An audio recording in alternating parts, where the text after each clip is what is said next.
Bendiciones, hermanos, que Dios pueda en esta noche bendecir nuestro tiempo de reflexión, de palabra, de interacción con la palabra de Dios. Estamos siempre transmitiendo desde La Libertad, desde Santa Tecla, y queremos, pues en esta noche, tomar algunos tiempos para escuchar lo que Dios tiene para nosotros, lo que Dios quiere enviar para nosotros con respecto a la palabra de Dios.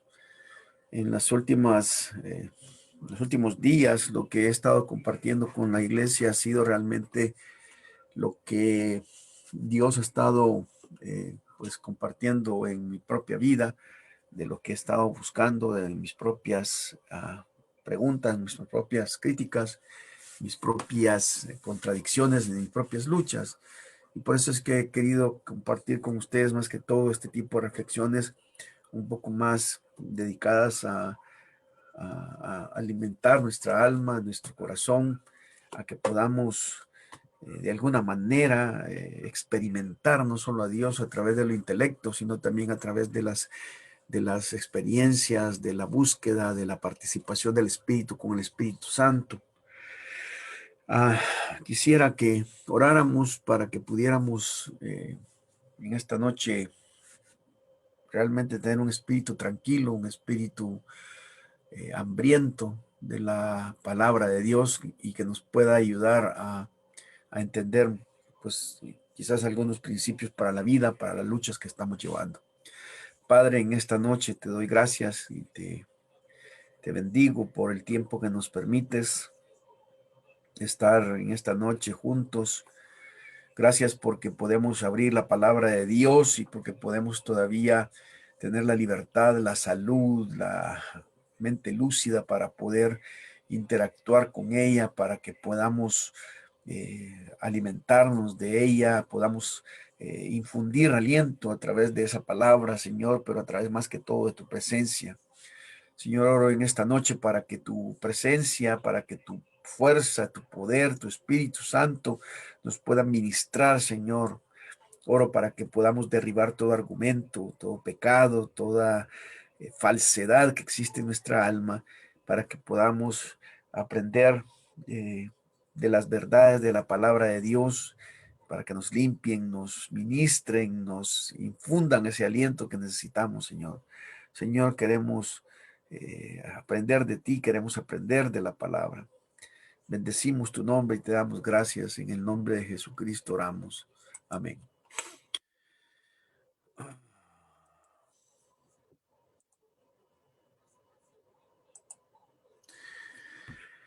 Bueno, quisiera comenzar mencionando que no recuerdo muy bien muchos eventos que sucedieron durante mis primeros 6 años de vida. Muchos de ellos se desdibujan en la niebla y no encuentro recuerdos en mi mente. No recuerdo mis calificaciones en ese tiempo, ni cómo eran los tiempos de vacaciones de fin de año. Tampoco te puedo decir el nombre de las amigas o amigos que tenía en ese tiempo y que pues de alguna manera interactuábamos como compañeritos en el colegio. Tampoco me recuerdo del sacerdote marista que fue director de mi escuela ese año. Pero recuerdo una noche. Esa noche sí la recuerdo muy bien. Estoy sentado en el cuarto de mis padres. Afuera hay una reunión de familia entre tragos y comida. La conversación flota por el pasillo. La abuela ha hecho torrejas como postre, pero recuerdo que lo dejé pasar. No es que no me gustara o estuviera sin apetito. Quien tenía tiempo en ese momento para escuchar a los papás o para torrejas de postre. La verdad es que lo que pasa es que necesito concentrarme en el teléfono. Esperaba la llamada antes del almuerzo, pero no había llegado. Había escuchado el timbre del teléfono durante la comida, pero no había sonado para mí, era otra llamada. Ahora estaba mirando el teléfono como un perro a un hueso, esperando que el entrenador del equipo de los Diablos Rojos de la Colonia de Septiembre me diga que me han aceptado en su equipo de baloncesto. Estoy sentado en la cama con mi pelota de baloncesto a mi lado.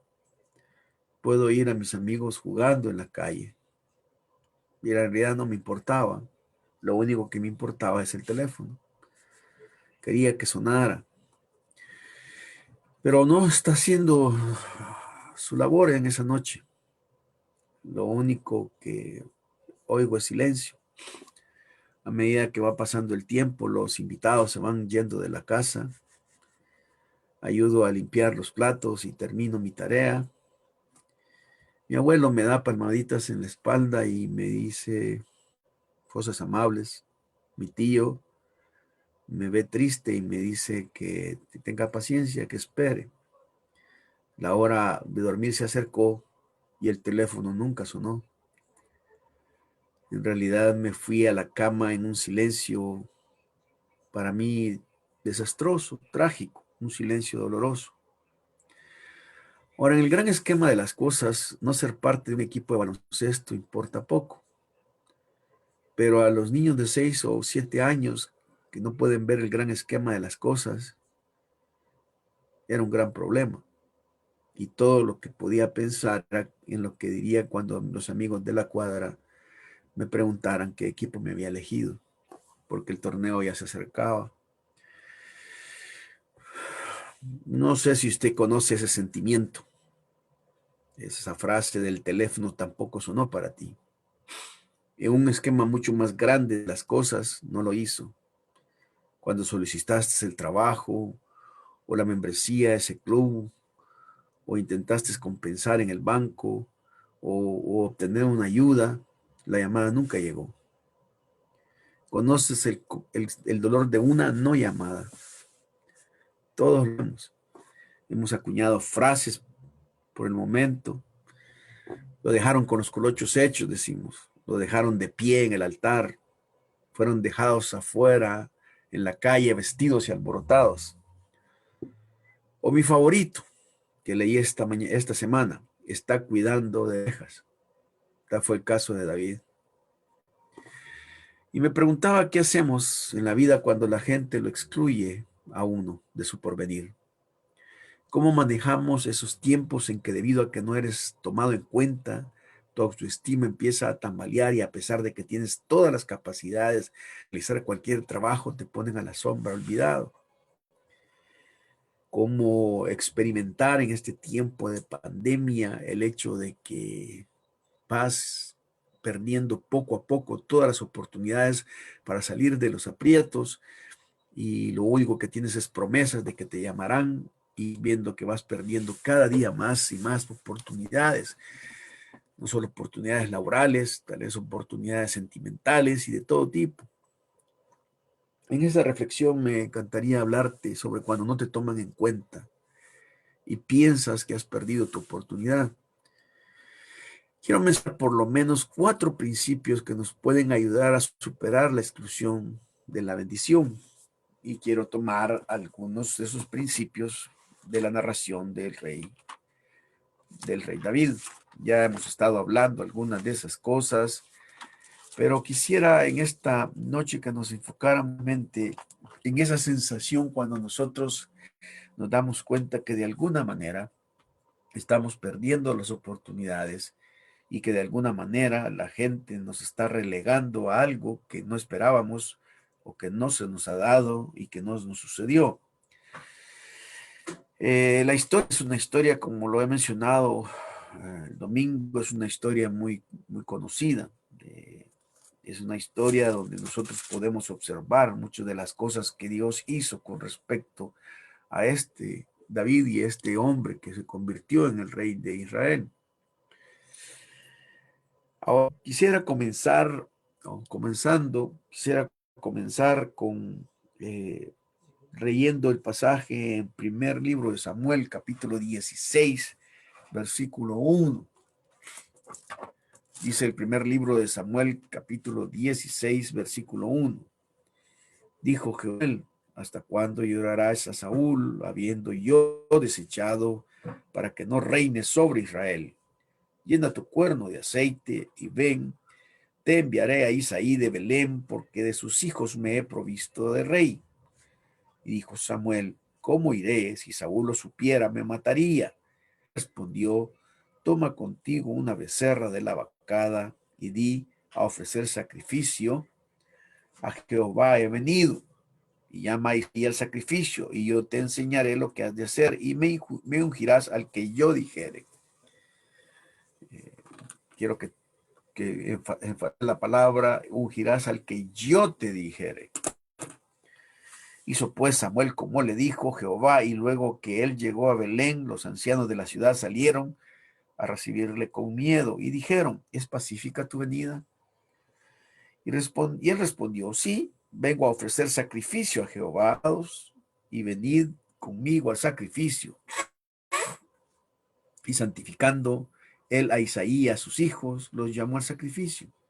Y aconteció que cuando ellos vinieron, él vio a Eliab y dijo, de cierto delante de Jehová estás ungido. Y Jehová respondió a Samuel, no mires a su parecer, ni a lo grande de su estatura, porque yo lo desecho, porque Jehová no mira lo que mira el hombre, pues el hombre mira lo que está delante de sus ojos, pero Jehová mira el corazón. Entonces llamó Isaí a Aminadab y lo hizo pasar delante de Samuel, el cual dijo, poco a este ha escogido Jehová. Hizo luego pasar a Isaí a Sama, y él dijo, tampoco a este ha elegido Jehová. E hizo pasar Isaí 7 hijos suyos delante de Samuel, pero Samuel dijo a Isaí, Jehová no ha elegido a estos. Entonces dijo Samuel a Isaí, ¿son estos todos tus hijos? Queda aún el menor que apacienta las ovejas, y envía por él, porque no nos sentaremos a la mesa hasta que él venga aquí. Envió pues por él y le hizo entrar, y era rubio y hermoso de ojos y de buen parecer. Entonces Jehová dijo, levántate y úngelo, porque este es. Y Samuel tomó el cuerno del aceite y lo ungió en medio de sus hermanos, y desde aquel día en adelante el espíritu de Jehová vino sobre David. Se levantó luego Samuel y se volvió a Ramá. Es varias cosas importantes, características. La idea que quiero tomar en cuenta es el hecho de que cuando Samuel le pregunta a Isaí, en el versículo 11, ¿son estos todos tus hijos? La respuesta de Isaí es no, me queda uno, pero no lo, ese lo tenemos lejos. ¿Cuáles han sido las razones por las cuales Isaí consideró que David no podía estar o no debía estar en el proceso de selección? David ni siquiera se está dando cuenta de lo que está ocurriendo. Es su mismo padre quien lo margina y lo hace a un lado. Probablemente estaría muy lejos, o probablemente el padre Isaí consideraba que David no tenía ningún tipo de oportunidades ni posibilidades para que pudiera ser un candidato, porque los otros hijos eran más ostentosos y tenían mejores apariencias. ¿Son todos estos tus hijos? ¿Son estos todos tus hijos? Y él respondió, queda aún el menor que apacienta a las ovejas. Y Samuel le dice, tráelo. En el caso de David no sonó el teléfono, no lo llamaron, estaba alejado del mover de Dios y las personas lo habían hecho a un lado. Es triste cuando nos hacen a un lado, cuando simple y sencillamente también nos hacen perder por las decisiones de otros en nuestras vidas. A veces es la persona que queda en el empleo la que tiene mayor recomendación, la que es pariente de uno de los dueños, la que tiene un familiar en tal lugar. Y se siente duro cuando usted ha competido y ha trabajado en los requisitos y las características para obtener la posición, pero se la dan a otro y lo dejan fuera. Ahora, ¿cuáles son los principios que podríamos aprender de la historia a medida que vayamos leyendo? El primer principio que aprendo aparece en el versículo 1 y 2 del capítulo 16 del primero de Samuel. Dijo Jehová a Samuel: ¿hasta cuándo llorarás a Saúl, habiéndolo yo desechado, para que no reine sobre Israel? Llena tu cuerno de aceite y ven, te enviaré a Isaí de Belén, porque de sus hijos me he provisto de rey. Ese versículo 1 es interesante. Es aquel primer principio que encontré cuando estaba leyendo esta historia. Hermanos, hermanas, si estás pasando por un tiempo de exclusión, por un tiempo donde te dejan a un lado, donde te están sacando, debes entender que Dios te está incluyendo. Si Dios ha puesto sus ojos en ti, aunque muchas personas puedan hacerte a un lado, lo más importante no es que las personas te hagan a un lado, sino que Dios te está poniendo en su lado. Me encanta ver que Dios le dice a Samuel: yo ya me he provisto de rey. La idea es que Dios de alguna forma ya lo había reclutado. Ni siquiera dice yo he visto, tengo la impresión de alguien. No, dice ya me proveí, ya lo tengo, ya Él va a ser, ya lo incluí. Nadie puede hacer a un lado lo que Dios hace cuando tiene que ver con tu vida. Puede ser que solo te centres en que no te llamaron del trabajo, que no te tomaron en cuenta. Pero el versículo 1, en una versión dice: he elegido para mí un nuevo rey de entre los hijos de Isaí y de Belén. Así que Dios simplemente te está incluyendo. Y esto es lo que debe importarte.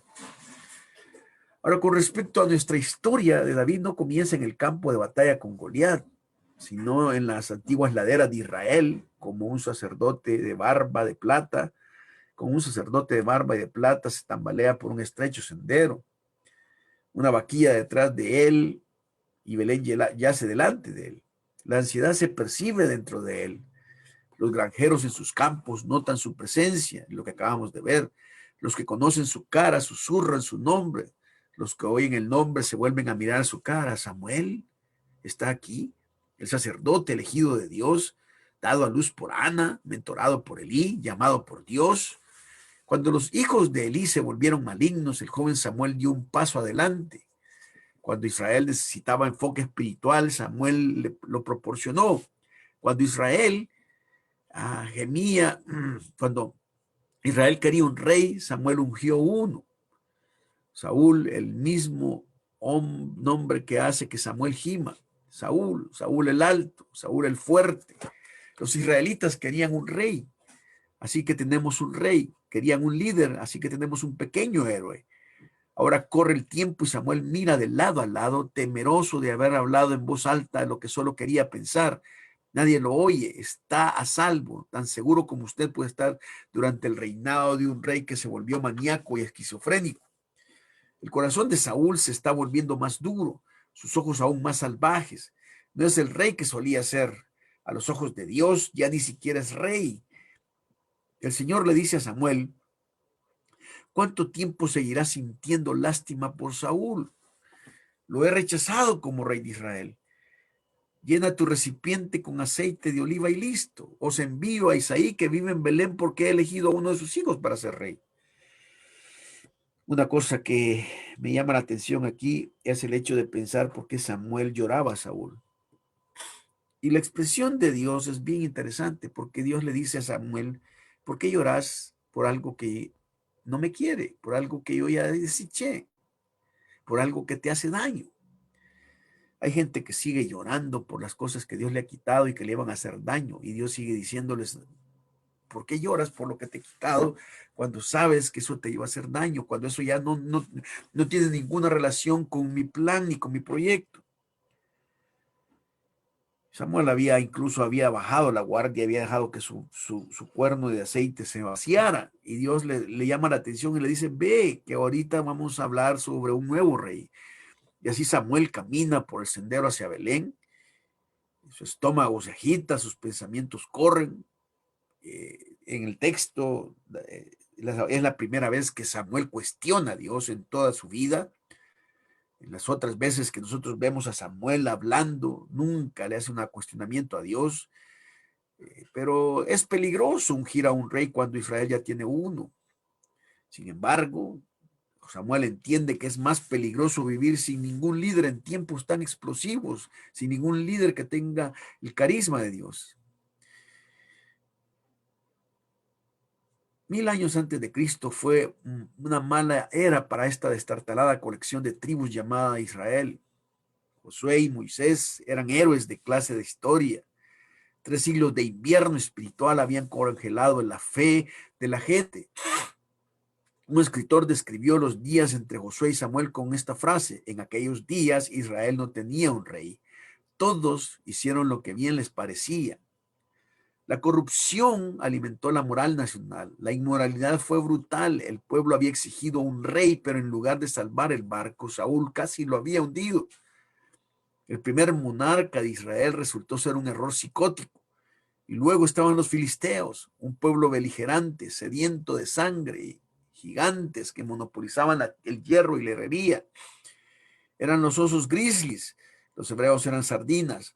Los filisteos construyeron ciudades, mientras que los hebreos vivían acurrucados en tribus y tiendas de campaña. Los filisteos forjaron armas de hierro, los hebreos lucharon con palos y rastrillos hechos de madera. En una batalla, todo el ejército hebreo solo poseía dos espadas, una para Saúl y otra para su hijo Jonatán. Así que encontramos en el tiempo en que Dios incluye a David corrupción desde adentro, peligro desde afuera. Saúl era débil, la nación más débil. ¿Y qué hizo Dios? Hizo lo que nadie imaginaba. Emitió una invitación sorpresa a nadie desde Ciudad Anónima y envió a Samuel a las tribus de los nobles. No envió a Samuel a las tribus de los nobles, la verdad es que no. Envió el sacerdote a los barrios bajos de la ciudad desconocida. El Belén de la época de Samuel era un pueblo polvoso que el tiempo había olvidado, enclavado en las llanuras a unas 6 millas al sur de Jerusalén. Belén estaba sentada a 2000 pies sobre el Mediterráneo, encajando hacia abajo en suaves y verdes colinas en donde se vislumbraban pastizales y escarpados. Ruth conocía esa aldea. Jesús emitiría su primer grito bajo el cielo de Belén. Samuel entra al pueblo llevando una vaquilla y su llegada alborota la cabeza de los ciudadanos. Los profetas no visitan a Belén. Se preguntaban, ¿ha venido a castigar a alguien o a esconderse en alguna parte? Tampoco el sacerdote con hombros encorvados dice cuál es su razón del viaje. Ha venido a sacrificar un animal a Dios e invita a los ancianos y a Isaí y a sus hijos a unirse a él.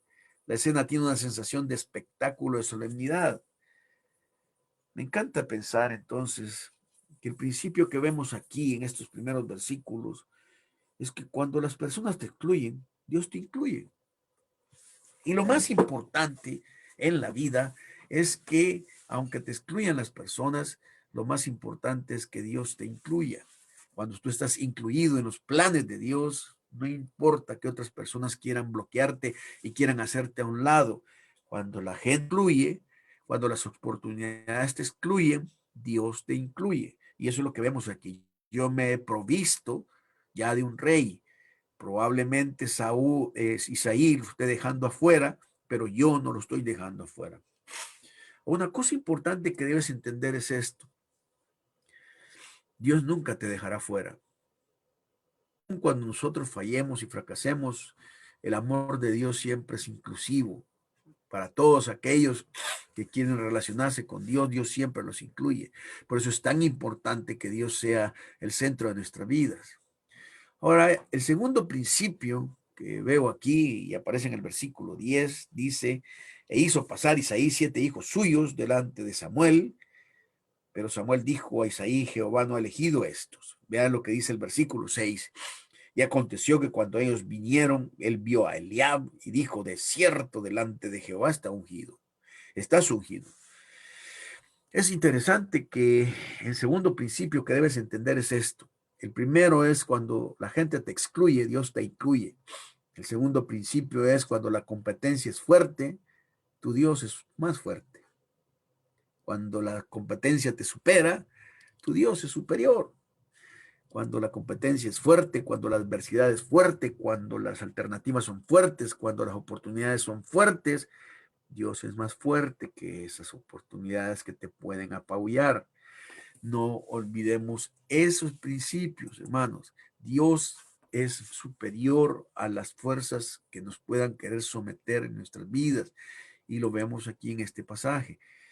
El primero que pasa es Eliab, y Samuel, que se queda impresionadísimo con su aspecto, con su expresión. El versículo 10 dice que además no solamente pasó Eliab, sino que también pasó Abinadab, y después pasó Ela, también después pasó Abinadab, después pasaron otros, y pasó Sama, y pasaron los 7 hijos, 7 oportunidades grandiosas que superaban a David. De tal manera que cuando nosotros vemos el currículum de David, la referencia de el Isaí con respecto a David, le dice el versículo 11, y él respondió, queda aún él menor. La idea es, estos son superiores. Estos son más grandes, estos son los que tienen más características, más cualidades, tienen currículos más fuertes. Pero ¿qué el otro? Que es pequeño, es inferior a estos. Brillante, ¿no crees? La narración demuestra que la competencia era muy dura para el trabajo que se estaba buscando. Así que Samuel examina a todos los jóvenes una a la vez como caninos con correas, más de una vez listo para darle la cinta azul, pero cada vez que va a hacerlo Dios lo detiene. Eliab, el más viejo, parece la elección lógica. Ondulado de pelo, fuerte mandíbula, lleva un vestido de vaquero, de pantalones jean ajustados, y tiene una sonrisa de piano teclado. Este es el tipo que cree Samuel que debe ser. Equivocado, dice Dios. Yo no miro eso. Luego pasa Abinadab, entra como hermano y concursante número 2. Uno pensaría que es un modelo de plataforma, que un modelo de plataforma acaba de entrar, traje italiano, zapatos de piel de cocodrilo, pelo negro azabache, engrasado. Quieres un rey con clase. Abinadab tiene el caché del super rey, pero Dios no se le entra con clase. Samuel pregunta por el hermano número 3, Sama. Es intelectual, estudioso. Nos vendría bien un trasplante de carisma, dice Samuel. Este es un cerebrito. Tiene un título de Universidad Nacional y a punto de terminar un programa de posgrado en Egipto. Isaí le susurra a Samuel. Es un genio que pondrá a Belén en alto. Samuel está impresionado, pero Dios no. Le recuerda al sacerdote, Dios no ve lo mismo que la gente ve. La gente mira el exterior de una persona, pero el Señor mira el corazón. 7 hijos pasan, 7 hijos fracasan, la procesión se detiene. Samuel cuenta a los hermanos, 1, 2, 3, 4, 5, 6, 7. Isaí, ¿no tienes 8 hijos? Y una pregunta similar que hizo la madrastra de la Cenicienta en el cuento de los hermanos Grimm es la misma que Isaí, probablemente la actitud que tuvo cuando se le preguntó por David. ¿Por qué es que las personas siempre tienen la tendencia a vernos de menos? ¿Por qué es que la gente nos clasifica? ¿Por qué nos clasifican? Nos clasificamos en las sociedades. Este es el grande, este es el menor, este es el más fuerte, este es el más débil. Lo importante de esto, mis amados hermanos, es que en este tiempo, en pandemias, puedan ser que hay muchas adversidades y mucha competencia, incluso para encontrar un trabajo, o para que te den una posición mejor, o para que progreses. Y tú puedes estar, no, si los otros candidatos, híjole, son superiores a mí. Pero debes entender una cosa. Lo primero es cuando la gente te excluye, Dios te incluye.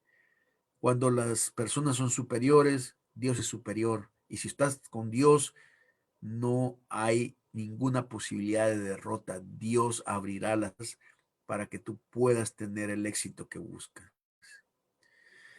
Un tercer principio que debemos entender aquí, que en tiempos de oportunidades es bien importante que entiendas esto, hermano. En tiempo de oportunidades, lo que Dios te ha dado, nadie puede quitar. Eso es bien importante. Si la gente te excluye, Dios te incluye. Si las cosas son superiores, Dios es superior. Y el tercero es lo que Dios te ha dado, nadie te lo puede quitar. Cuando Saí tengo un hijo menor, está cuidando las ovejas, Samuel le dice, envía por él. Su padre le había quitado la oportunidad, Pero Dios era más fuerte que el padre de David y no podía quitarle lo que Dios le había reservado de antemano en su soberana voluntad.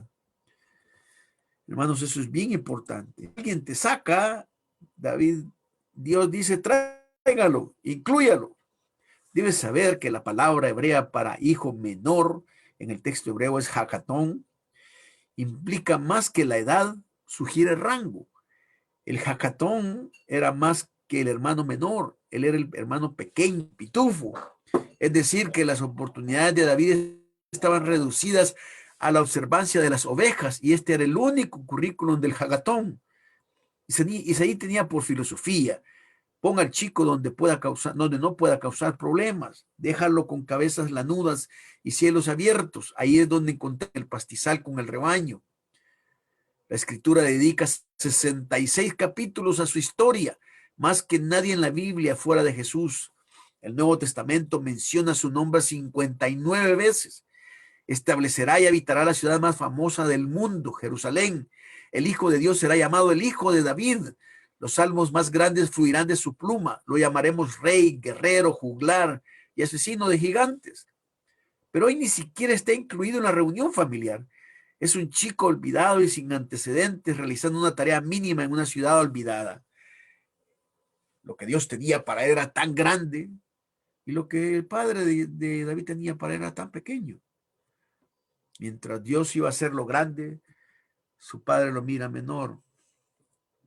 Y yo creo que aquí es un llamado también para los padres cuando tienen demasiado favoritismo con sus hijos, ¿no?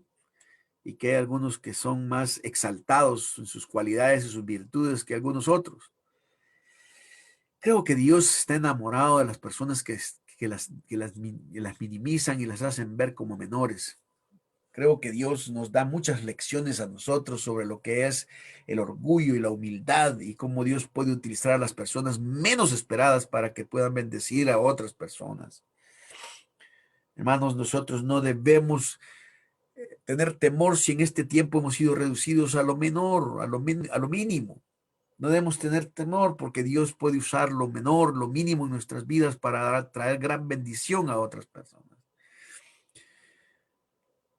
Creo que esta es una gran lección para este tiempo, en donde nosotros pudimos haber sido reducidos a muchas cosas y pensar que hemos perdido grandes cosas, pero no hemos perdido grandes cosas si tenemos al Dios de esas grandes cosas. Así que el primer principio que yo miro aquí es: cuando alguien te excluye, Dios te incluye. Cuando las cosas son más fuertes, cuando las cosas son fuertes en tu vida, Dios es más fuerte que esas cosas. El tercer principio es: lo que Dios te ha dado, nadie te lo puede quitar, y te pueden poner un montón de trabas, te pueden poner un montón de obstáculos, pero si Dios ha decretado que te ha provisto de ti, como se proveyó del rey David, las cosas no van a fallar jamás. Y el cuarto principio que debemos aprender es que en tiempos de menosprecio, no es tan importante piensa de ti, sino lo más importante es lo que Dios piensa de ti. El versículo 7 dice: el Señor no ve como el hombre ve, porque el hombre mira la apariencia exterior, pero el Señor mira el corazón. ¿Qué hizo que Dios lo eligiera? Que realmente queremos saber. Después de todo, hemos caminado por el pasto de David, el pasto de la exclusión.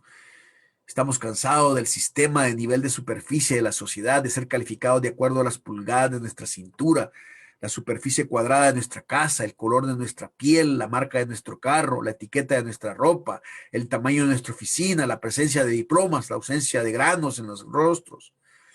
No nos cansamos de esos juegos. Trabajo duro e ignorado, devoción no recompensada. El jefe elige descote sobre el trabajador fiel. El profesor elige a los estudiantes aduladores en lugar de los estudiosos. Los padres muestran a sus hijos favoritos y dejan a sus menos favoritos en el campo. O en realidad es como el Goliat de la exclusión. Estamos hartos de eso. Entonces es hora de dejar de mirarlo. ¿A quién le importa lo que piense la gente? Lo que importa es lo que piensa tu creador. El Señor no ve como el hombre ve, porque el hombre mira la apariencia exterior, pero el Señor mira el corazón. Esas palabras fueron escritas para los jagatóns de la sociedad, para los inadaptados y los parias. Dios los usa a todos. Moisés huyó de la justicia, pero Dios lo usó. Jonás huyó de Dios, pero Dios lo usó. Rahab dirigía un burdel, Sansón corrió hacia la mujer equivocada, Jacob corrió en círculos, Elías corrió a las montañas, Sara se quedó sin esperanza, Lot corrió con la multitud equivocada, pero Dios los usó a todos. ¿Y David? Dios vio a un adolescente sirviéndole en los bosques de Belén, en la intersección del aburrimiento y el anonimato, y a través de la voz de un hermano, Dios llamó: David, pasa, alguien quiere verte. Los ojos humanos vieron a un adolescente pandillero entrar en la casa, oliendo a oveja, y parecía que necesitaba un baño. Sin embargo, el Señor dijo: oiga, levántate, úngelo, porque este es el elegido. Qué tremendas palabras, ¿no? Cuando Dios dice: no, qué importa lo que digan, este es el que yo quiero usar. Qué importante es saber que tú eres el elegido de Dios. Dios vio lo que nadie más vio, un corazón que buscaba a Dios. Por eso era tan importante cultivar la vida interna ante Dios que las cosas externas. David, por todas sus debilidades, buscó a Dios como una paloma busca el amanecer. Tomó el corazón de Dios porque se quedó tras el corazón de Dios. Al final eso es todo lo que Dios quería o necesitaba. Otros miden el tamaño de la cintura o de la cartera. Dios no. Dios examina los corazones. Cuando encuentra uno que hace clic con él, lo llama y lo reclama. Esta es una gran enseñanza en nuestras vidas con respecto a cómo Dios, en tiempos donde podemos perder oportunidades, en tiempos en donde nos tengamos miedo de que las fuerzas nos superan y que las adversidades son superiores a nosotros y que en algún momento no podremos salir adelante. Hermanos, Dios nos sacará adelante y lo sacará adelante a usted, porque cuando la gente lo excluye, Dios lo incluye. Porque cuando sus problemas son fuertes, Dios es más fuerte. No olvide eso. Cuando la gente lo excluye, cuando las cosas te quieran excluir, Dios te incluye, ¿verdad? Y debemos entender que cuando la adversidad se pone fuerte, Dios es más fuerte. También debemos entender que todo lo que Dios te ha dado, nadie te lo podrá quitar, hermano. Dios tiene esa fuerza, capacidad de proveerte y de preservarte y de reservarte todo lo que Él quiere para nosotros. Y el cuarto principio es que cuando la gente, lo más importante no es lo que la gente piense de ti, sino lo que Dios piensa de ti. Y lo que Dios ve es un corazón entregado, un corazón cuya vida ha sido cultivada en la presencia de Dios. Podemos ser menores, podemos tener pocos recursos, pero Dios está siempre con nosotros. Por cierto, ¿recuerdas cómo esperé a que sonara el teléfono esa noche? Nunca lo hizo, pero el timbre de la puerta sí. Mucho después de que mis esperanzas se habían ido y mi uniforme de diablos rojos desplegados, sonó el timbre de la puerta. Fue el entrenador, lo hizo sonar como si yo fuera una de las mejores opciones y se excusó pensando que alguien me había informado. Solo unos años después supe la verdad. Fui la última elección y salvo una llamada de mi fortachón e intimidante abuelo, he quedado fuera del equipo. Pero el abuelo llamó y el entrenador vino y me alegré de jugar. La historia del joven David nos asegura esto. Tu padre conoce tu corazón y como lo hace, tiene un lugar reservado solo para ti. Aunque tarde, obligará a que te llamen para algo mejor, tal como lo hice. Y esa es la esperanza que todos tenemos. Hermanos, que Dios pueda sostenernos y bendecirnos y darnos la fuerza que le dio a David para salir adelante. Vamos a orar. Padre, gracias te damos en esta noche. Gracias por tu palabra, por lo que Dios hace con nosotros, porque tú nos reservas y nos das la bendición. Padre, reclamamos esa bendición y esas promesas que tú has establecido en esta palabra, que sean reales y eficaces en la vida de mis hermanos. Bendecimos tu nombre y te damos gracias. En el nombre de Jesucristo oramos. Amén. Muy bien, hermanos, Dios les bendiga, que puedan, pues, el Señor guiarlos en este tiempo, que Dios los cuide, les brinde las oportunidades como se las brindó a David y que Él les pueda bendecir y sacar adelante en cada momento de sus dificultades. Nos veremos el día viernes en tiempo de adoración con la iglesia. Que el Señor les bendiga. Amén.